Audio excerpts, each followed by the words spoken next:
final season of Game of Thrones. Please clear the set. You can actually use a whole episode just in anticipation. She's a sassy lady. Brienne of Tarth!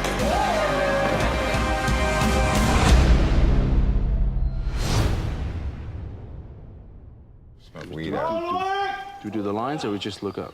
Can we do the lines, right? Here we are? Yes, sir. Okay. Why not, right? Background. Well, here we are. Yes, here we are. Because we were spending so much this season in Winterfell, that meant greatly expanding Winterfell. You can't just use the same 3 or 4 sets over and over again without it starting to look redundant. Winterfell has grown from, what was in season 1 and 2 a courtyard into a proper castle. When we read the outline for season 8, it was clear that it was so big what was required of it that we had to have a complete rebuild.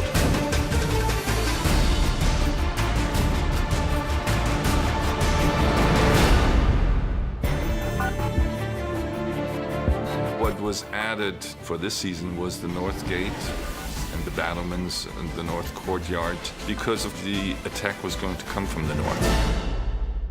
Right, we are in the new courtyard in Winterfell. The old courtyard ended where this wall was, so it was relatively small. We needed an expansion of the whole castle because we have refugees, we have an additional army that needed feeding. We took the old Winterfell model. I literally took a scalpel and pulled that wall out in foam core, and then it opened up the whole space. And seeing all of the different activities that took place in these castles is really important. Almost the back of house activities in the castle was like, well, how were these people fed?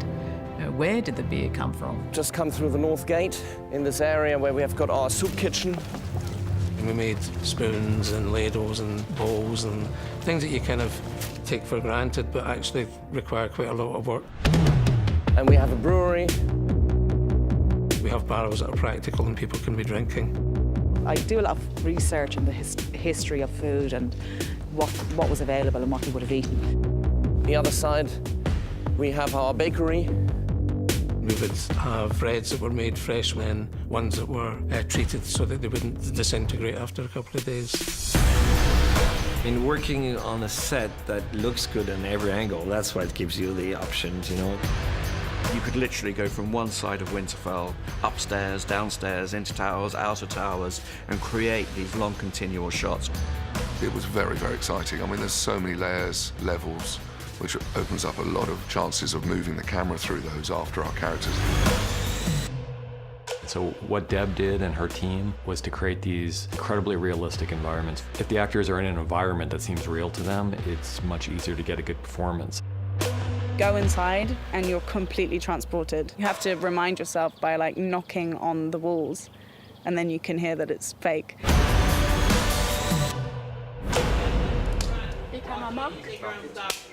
C marker. Marking. And action.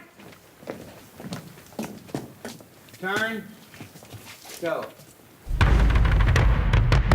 When I had talked to the actors concerning position and where they all sat, episode 1 of the season, I made sure that John sat in the front and middle. He was, in a sense, rallying the troops that we have to get behind Dany Targaryen. When Jaime comes to Winterfell, she definitely took the role and took the queen's position. When I was a child, my brother would tell me a bedtime story about the man who murdered our father. It's an absolute trial, but it's fueled by this fact that no one wants her there. It's fueled by her needing to say, this is me in the boardroom, this is me at work, and I'm gonna show you how I work. I promise to fight for the living. I intend to keep that promise. David Nutter, he has the most enormous respect for actors. I mean, as do I. I couldn't possibly do that. Sitting in front of this camera is difficult enough. Once we get on set, he will have a director's rehearsal with the actors before the scene, and then we go for it. Go ahead, go down and go. Watch her go, then she walks away, and then you drive right down the Grand. I know Sir Jaime. He is a man of honor. For Brienne, I think it's in some ways the most complicated feeling of all because she's feeling things that she can't really process. It goes all the way back to the beginning of their relationship when he kind of jumped in the line of fire for her. Without him, my lady, You would not be alive. Brienne's a very naturally shy person, and she stands in front of that room and she puts herself on the line. And it's almost like a declaration of love. And that means a lot to Sansa because she believes in Brienne. So if Brienne vouches for him, then that's good enough for her. I trust you with my life. If you trust him with yours, we should let him stay. What does the Warden of the North say about it? That's the first scene we see him after he's heard all the information from Sam. We need all the men we can get. And so I think even the fact that Jaime Lannister's here, he's sort of just not really in the room. The moment that Jon found out that he started to cool off with her, that was really the kind of thing in which he was avoiding her.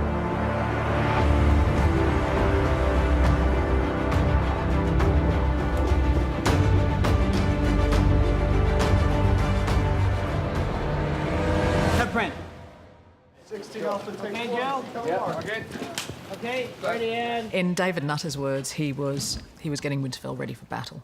And by the time Miguel would arrive in episode 3, the battle was beginning.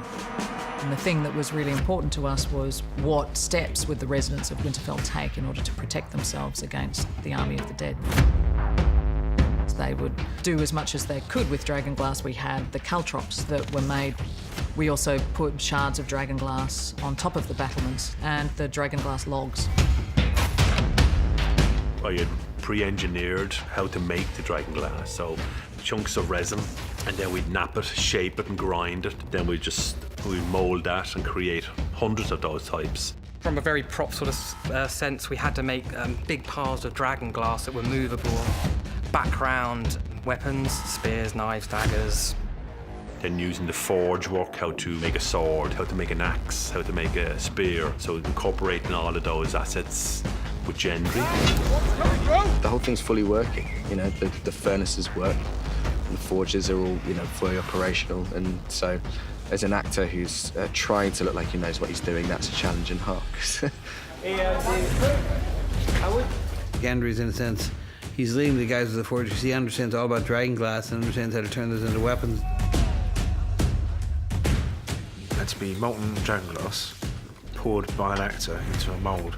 And so obviously we had to play around with a material that was completely safe, completely cool, but also appear to be molten glass. Are you ready? Yeah. Arya goes to the forge, and then the sense of, oh, Gendry's here, and he's looking good. Gendry got a chance to kind of understand who the new Arya was as well, so there was a wonderful kind of a flirtation that went on there that was kind of interesting. It's going to be safer down in the crypt, you know. Thank you. You're going to be down in the crypt? Here we go. She basically proves him in a display of her prowess. She takes about 4 or 5 of these Dragonstone knives and kind of throws them up against a post and kind of, hits these posts 5 times in a row, and he's like, holy shit, she's got some abilities. I enjoy new experiences. I look forward to seeing this one.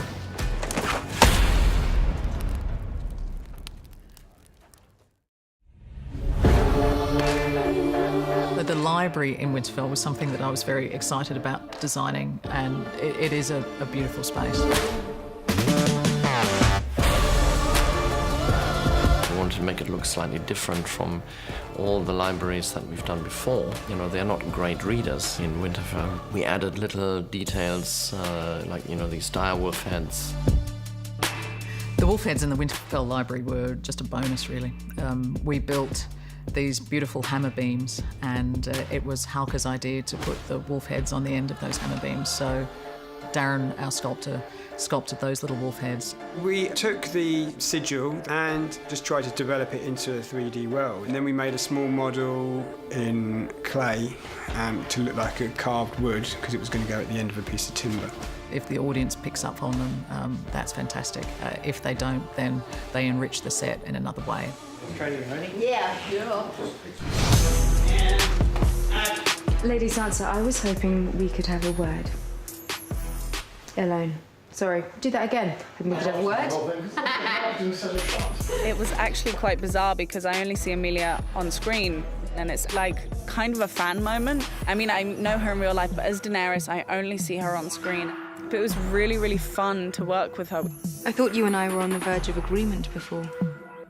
It was a lioness versus lioness. Verbally, you've got this sparring match happening. You never should have trusted Cersei. You never should have either. Like, oh, that slap hurt. I'ma take it. Not gonna slap you back. Families are complicated. Oh, certainly have been. You're driving in, you have to sit first, but as you're sitting, you could indicate, like... Yeah. She comes to Sansa, yeah, with a bit of an olive branch, trying to find a way inside that kind of cool exterior that Sansa presents. I'm here because I love your brother. But she's just forgetting the critical matter, which is Sansa thinks of the North in every way that Dany thinks of Westeros. The North is hers, it's the Starks, it's theirs. It was taken from us, and we took it back. We said we'd never bow to anyone else again. What about the North? And cut. Just fancy your brother loads. I think it's really sexy. And we have cutting. If you remember it right.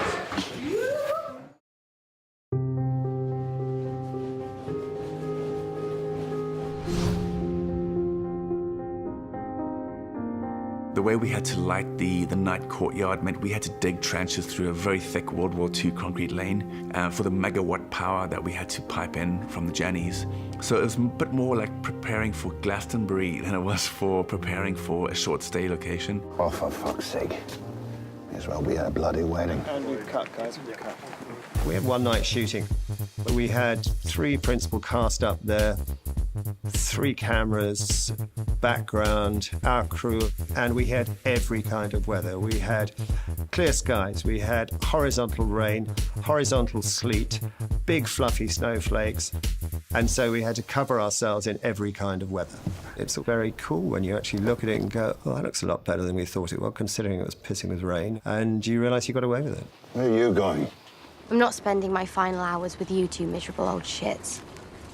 For us, what was interesting about this episode was always that it's our last night together. What people do when they know they have one night left on Earth tells you a lot about who people really are. I remember the first time we came here. You were a golden lion. I was a drunken whoremonger. It was all so simple. The sequence that I love so much was the sequence around the fireplace. It starts off with something simple as Tyrion and Jaime having a moment together as brothers. My lady. We didn't mean to interrupt. We were just looking for somewhere warm. Contemplate your imminent death. You've come to the right place. We have all invested so many years in these characters that, yes, we can actually use a whole episode just in anticipation of what's going to happen.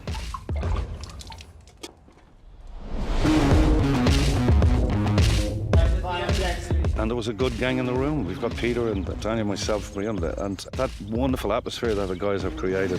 Figured I could wait to die freezing my balls off out there, or wait to die nice and warm in here. For Tormund, the best thing to do is to drink and to try to enjoy life. And of course, life is love, and love is Brienne. So he's just hanging around, trying to show her why he's the best guy ever. They call me Giantsbane. Want to know why? I've now watched it probably 300 times, but I still always laugh when Tormund starts telling his backstory. That's how I got so strong. Giant's milk. Partly in the way that Kristoff portrays Tormund, and partly in the reactions of the other characters listening to him. Part just in the way that Tormund chugs the goat's milk there. It's really pretty incredible. And he was really chugging milk. Maybe we'll have that drink.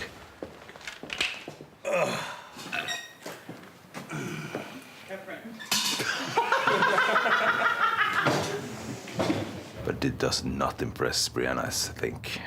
But, you know, he does his best. You're not a knight, Tormund. You're not the knight? Yeah, we'll put it up there. Okay. Put fuck tradition a little closer together, tighter. Yeah. And action. You're not the knight? Women can't be knights. Why not? Tradition. Fuck tradition. There's a scene that Brian Cogman wrote in which Jaime decides to knight Brienne that we always just loved. We loved enough that we made it the title of the episode. I don't care about that, and I will continue to live my life in the best way possible. And you will probably never acknowledge it, but that's not what my life is about. I'm no king, but if I were, I'd knight you 10 times over. He may not have been meaning, I'll make your night 10 times over, but it was wonderful how he kind of said the line. You don't need a king. He goes, well, hang on a second, I can do this. Any knight can make another knight. There are no rules against it, it's just weird tradition. I'll prove it. It's a kind of validation, a general kind of validation she's wanted her whole life. Neil. One of my favorite little moments there is the look that Pod gives her when she tries to pretend to everybody like she doesn't want to be a knight, when Pod knows that that's what she wants more than any single other thing in the world. Do you want to be a knight or not, Neil? And even though she denies it, you know, Brienne has been more knightly than any of the knights I think we've seen. And the fact that she hadn't been just because of her gender is totally unfair. As humans, like to feel accepted. And the idea of those sorts of stereotypes being pulled apart is incredibly important. In the name of the warrior, I charge you to be brave. We were on his coverage, he kind of zoned out for a moment. And what I mean by that is he was so into the character, he wasn't self-editing, or he wasn't aware of what he did, and he goes, I hope that was good because I don't know what happened. Then is when I know an actor's got it. Arise, Brienne of Tarth, a knight of the Seven Kingdoms.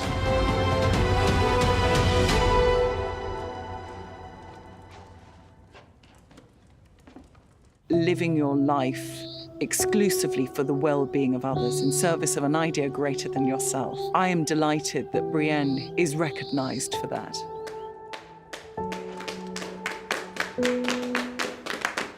Sir Brienne of Tarth, Knight of the Seven Kingdoms. She deserved it. She really deserved it. A bit problem that it came from Jamie, though. But we'll see. How about a song? One of you must know one. I thought, could someone sing? Would Tormund sing? And then Dave Hill mentioned to me that Daniel Portman has a great voice.